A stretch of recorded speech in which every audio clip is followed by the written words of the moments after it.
To, assalamu alaikum jama'a masu kallo na maza da mata, sunana Mamti Zango. Domin neman fina-finan mu yau da gobe na barkwanci da na faɗakarwa da na azantarwa, da fitile mu a YouTube channel namu mai suna Mamti Zango TV. Mamti Zango TV shine sunan tashar mu domin samun ayyukan mu a kodayaushe mun dora.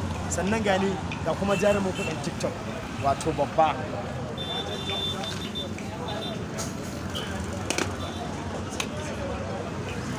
Jarumin TikTok na. Bari mai rance ai duk da kayi bayani ai ba. A yana biyo a faɗa masu wasu a wannan jarumin ku ne amma kuma na TikTok ne shi ya TikTok ake aiki. Har da YouTube din ma kake rage mun matsayi ne ai ko ina da. Allah babba. Ai YouTube din ma. Gaskiya. Kawai da in suna buƙatar bidiyon mu su shiya su kada mana ƙararrawa su rubuta Mamti Zango TV gaskiya ne. Duk inda kuke za ku samu bidiyon mu a faɗin jihar Kano kai duk duniya ma.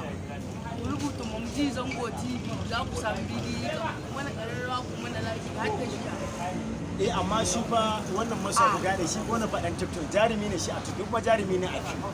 To ni ma ai YouTube din ne ko? Duk ba ɗaya bane? Kun ga lamacin mai duke na. Mana. Haka ne babba. A to ai taɓa can ka taɓa Wai can. da ka ci kai iba. Da kowa ke ce gida. Babba ka faɗa ka ci kai iba. Ya Allah doya ka ci ko awara da miyan taushe. A ko mene ma? Gurasa da mai da yaji fito ne. Ko mene ma? Baki ka ci kai iba. Ma'aikata.